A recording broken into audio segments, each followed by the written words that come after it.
Good morning friends. बात करेंगे जुलाई series के अपना जो ब्लूप्रिंट क्या होना चाहिए, specially dedicated to the new traders और जो कुछ बदलाव करना चाहते हैं, who wanted seriously to change in their trading style. उनके लिए वीडियो है। प्लीज वॉच कंप्लीटली, वीडियो को देखिएगा ताकि आप लोगों को समझ में आए कि दरअसल मैं क्या बोलना चाहता हूँ और आप उसमें क्या आपके लिए मददगार या हेल्पफुल हो सकता है। पहले बात करते हैं कि अवॉइड न्यूज चैनल्स। पहला पॉइंट मेरा आता है अवॉइड न्यूज चैनल्स। ठीक है, क्यों, काहे को? Reason is very simple friends. News channels को आप फॉलो कीजिए not to initiate any trade but to gather information only. जैसे कि अभी कौन से सेक्टर में क्या चल रहा है, आगे क्या होने वाला है, कौन से सेक्टर में क्या स्कीम्स आ रहे हैं, the new schemes that is going to be deployed by the government. आप उसको एम्प्लॉयमेंट न्यूज को आप पकड़ सकते हो कि क्या एम्प्लॉयमेंट सिचुएशन है, क्या वैक्सीनेशन का सिचुएशन है, ओके, कौन से सेक्टर में क्या होने की पॉसिबिलिटीज है। उसके लिए आप न्यूज को फॉलो कर सकते हो but not to initiate any trade. आपको जुलाई मंथ में एक अपने आप से प्रॉमिस करना है, क्या पता है, specially to all my free members, paid members, all members, to develop basic technical skill, at least basic technical skills जितना हो सके। दूसरा होता है know your stop loss and target. अपनी स्टॉपलस और अपने टारगेट को आप खुद, आप किसी की हेल्प से ट्रेड लेते हो या फिर आप खुद अपना ट्रेड लेते हो। स्टॉपलस और टारगेट कभी किसी से पूछना मत। मैं ज़्यादातर देखता हूँ in all the YouTube channels, in all the Telegram channels, सबका एक होता है कि अपना खुद का वो लोग ट्रेड लेते हैं और stop loss and target they use to ask to everyone. Why I am saying कि ऐसी गलती कभी मत कीजिएगा। इसका एक साइकोलॉजिकल रीजन है। क्या है वो रीजन? देखिए, फंड है आपका, राइट, और it's like a stock market is what, it's like a simple market जो अपने विलेज में, अपने टाउन्स में होते हैं। तो अगर मैंने एक ट्रेड पोजीशन लिया है और मेरे को नहीं पता कि मेरा स्टॉप लॉस कहाँ पर है, where I need to cut up my position, या फिर where I have to exit, मेरा टारगेट क्या होना चाहिए, and I was in a position with my fund obviously, then just imagine how irresponsible person I am. सो अपने fund को respect देने का सबसे बड़ा तरीका होता है, अगर आप किसी ट्रेड को लेते हो तो उस ट्रेड को सम्मान कीजिए। उसका स्टॉप लॉस, उसका टारगेट आपके दिमाग में हो ना हो, आपके डायरी पे या आपके नोटबुक पे बिल्कुल होना चाहिए। कभी किसी से भी स्टॉप लॉस टारगेट पूछेगा मत। स्टॉप लॉस हिट हुआ, एग्जिट। टारगेट हिट हुआ, प्रॉफिट थोड़ा सा बुक करके और थोड़ा क्वांटिटी छोड़ दीजिए। इस तरह से अपने आप को जुलाई सीरीज से डेवलप करना काइंडली स्टार्ट कर दीजिए। ये मेरा सिंसियर रिक्वेस्ट है टू ऑल द मेंबर्स जो भी मेरे को फॉलो करते हैं और जो हमारे ट्रेड्स को टेलीग्राम में फॉलो करते हैं, राइट। रेस्पॉन्सिबल, अकाउंटेबिलिटी, एटीट्यूड को डेवलप करना बहुत जरूरी होता है दोस्तों ट्रेडिंग में। ठीक है, एक अच्छा ट्रेडर बोले तो एक अच्छा एटीट्यूड उसको बियर करना पड़ेगा, रेस्पॉन्सिबिलिटी लेना पड़ेगा, अपने फंड का अकाउंटेबिलिटी लेना पड़ेगा। ठीक है, तीसरा पॉइंट पे आता है, start buying at least one book. Google कीजिए, अमेजोन पे जाइए, कहीं पर भी जाइए, आपको एक बुक तो एटलीस्ट स्टार्ट करना है, related to price section, related to Indian startups, related to Indian stock market, related to Indian industries, कुछ भी हो सकता है, कुछ भी कीजिए। एक बुक कम से कम बाय कीजिए, वहां से अपना स्टार्ट कीजिए, तो आपको बहुत कुछ सीखने को मिलेगा। एंड जो आपका जो नजरिया है, पुल बैक क्या होता है, कंसोलिडेशन क्या होता है, ब्रेकआउट क्या होता है, छोटा मोटा जो भी टेक्निकल टर्म्स होते हैं स्टॉक मार्केट में, उसको आप धीरे धीरे समझना सीखना स्टार्ट कीजिए, ताकि आगे चल के आप थोड़ा सा इंडिपेंडेंट हो जाओ।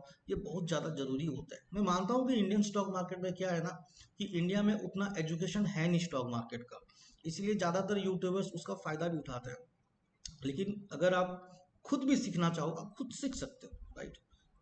ज़्यादा नहीं, एडवांस ना सही, बेसिक तो सही। फ्री टूल्स को अवॉइड करना स्टार्ट कर दीजिए, जितने भी फ्री टूल्स होते हैं।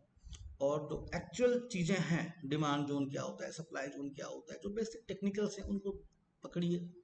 एक बुक से स्टार्ट कीजिए जुलाई मंथ में। ठीक है, अच्छा लग रहा है तो वीडियो को काइंडली लाइक कीजिए, शेयर कीजिए, सब्सक्राइब कीजिए। जो नए हो तो बिल्कुल सब्सक्राइब कीजिए। मैं अपने तरफ से मैं बिल्कुल कोशिश करता हूँ कि जो भी जानकारी मेरे पास है वो आपको मैं शेयर कर सकूं। उसके बाद आता है क्या पता है कि अगर आपके पास अच्छा खासा फंड है और आप नए हो मार्केट में, तो दो चीजों से आपको दूर रहना है। पहला हो या लिवरेज, आप किसी की भी मदद से करो, इंट्राडे हो या लिवरेज बेस्ड जो भी ट्रेडिंग्स होते हैं, अगर आप करते हो तो देयर इज गुड चांस कि आप प्रॉफिट में आना थोड़ा डिफिकल्ट हो जाता है। उसके पीछे का रीजंस भी बहुत है, क्योंकि टेक्निकल रीजंस ज्यादा काम नहीं करते मार्केट में। मार्केट में ज्यादा काम करता है psychological reason. Okay, and after all we are human, right, we are not robots. तो इमोशनल पॉइंट्स हमेशा रहता है, एक उम्मीद रहता है कि यहाँ से बाउंस कर गया तो स्टॉक और ज्यादा ऊपर जा सकता है और नीचे आ सकता है। So but expectations unfortunately won't work in the market, right. ये आपको भी पता है, मेरे को भी पता है। इसीलिए जो नए ट्रेडर्स हो, या फिर अगर आपको लगता है कि नहीं मैं इंट्राडे में इतना टाइम स्पेंड नहीं कर सकता, मैं मेरे से ज़्यादा ट्रेडिंग हो जा रहा है, ऐसा भी होता है ना कि कुछ लोगों का ज़्यादा trading, they they use to take frequent trades in a day, 7 times, 8 times, 10 times. वो थोड़ा लफड़ा हो जाता है, ठीक है, तो उससे दूर रहिए। एक अच्छा पॉइंट है जो लोग ट्रेडिंग कर रहे हैं उनके लिए, जुलाई सीरीज से अपना टाइम फ्रेम को बड़ा कर दीजिए, प्रॉफिट साइज को भी बड़ा कर दीजिए। बड़ा time frame indicates a bigger time frame always indicate a bigger profit। 1 minute, 5 minute, ये जो तुच्छ चीज होते हैं ना, दीज आर तुच्छ थिंग्स, इनसे दूर आइए। टाइम फ्रेम को बड़ा कर दीजिए। पहले 2-3 महीने तक डेली टाइम फ्रेम में काम कीजिए। उसके बाद आप वीकली टाइम फ्रेम में आइए, मंथली टाइम फ्रेम में आइए। अकॉर्डिंगली अपना प्रॉफिट का साइज भी बड़ा कीजिए, अपना टारगेट का साइज भी बड़ा कीजिए। Try to follow the swing trading. मेरे अपना जस्ट अभी प्रीवियस वीडियो पे मैंने डाला हुआ है कि स्विंग और ब्रेकआउट के जो बीच का डिफरेंस क्या होता है। तो ब्रेकआउट में फेल, राइट। और ज़्यादातर न्यूज चैनल्स हो गए कि ज़्यादातर जो आपको मिलेंगे वो ब्रेकआउट पे ट्रेड होता है। तो मेरे हिसाब से ये गलत है, it's my personal view. Breakout में भी ए सबसेट और a part of the swing trading, but breakout trading is not swing trading, right. In my previous video अगर आपने देखा है तो आप क्लियर हो सकते हो। तो स्विंग ट्रेडिंग को ज्यादा फोकस कीजिए। स्टॉप लॉस हमेशा छोटा रहता है, टारगेट हमेशा बड़ा रहता है in comparison to breakout trading. Target को बड़ा कीजिए। एक रूल बना लीजिए, 20% के नीचे का प्रॉफिट मेरे को लेना नहीं है। 10% से 12% अगर मेरा लॉस आ गया तो किसी को पूछने की जरूरत नहीं है, अपना पोजीशन काटना है, नया ट्रेड लेना है, ठीक।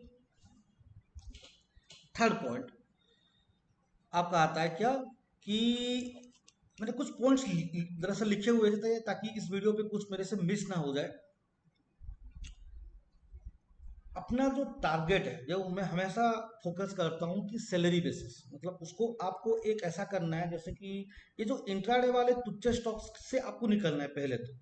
क्यों आपको बताता हूँ, ये जो इंट्राडे माइंडसेट होता है ना, ये खतरनाक माइंडसेट होता है।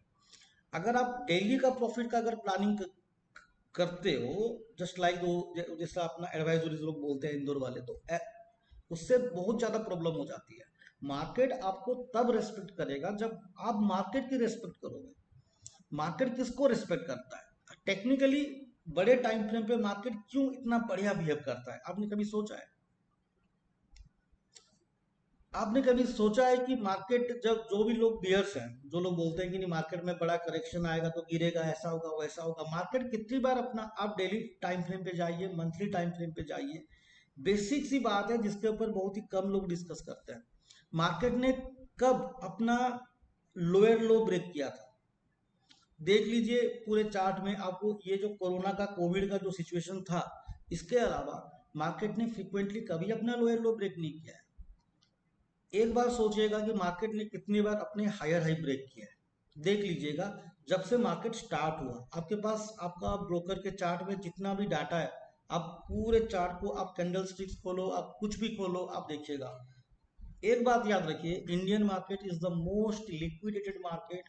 मोर देन 35% का जो है एफ की होल्डिंग्स है। और बुलिस, जो बोलते हैं ना बुलिस, वो है इंडियन मार्केट। क्योंकि इंडियन में इसका सबसे बड़ा स्ट्रेंथ क्या है पता है? स्टार्टअप्स। इंडिया के स्टार्टअप्स कमाल करते हैं। इंडस्ट्रीज कमाल के हैं, राइट।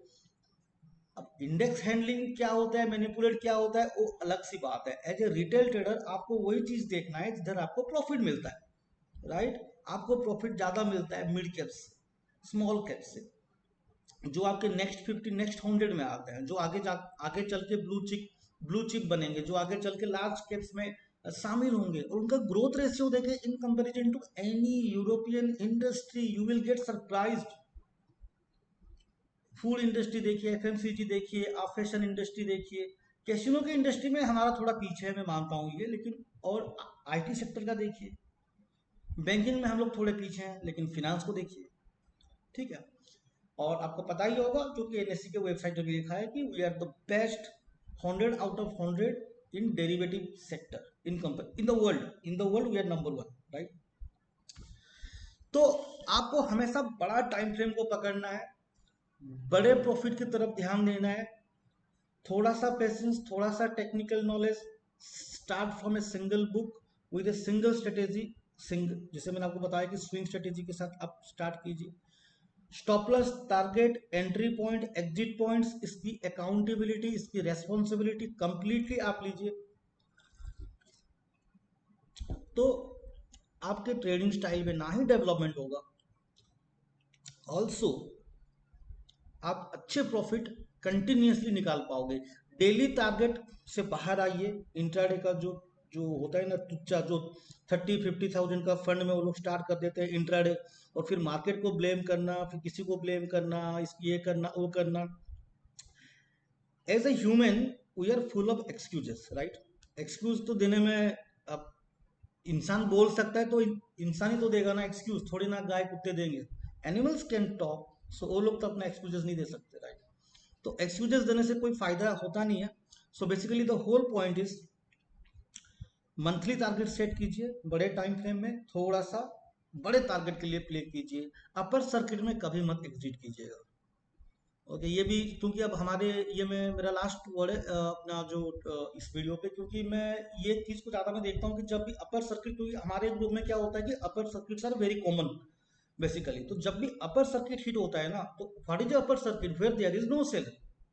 तो अगर कोई सेल नहीं कर रहा है और आप अगर सेल करते हो और प्रॉफिट बुकिंग करते हो, that is like you are disrespecting your fund, your strategy, because when no one is selling, you are selling. What it indicates. So this kind of responsibility and accountability should start flowing in your blood from this July series.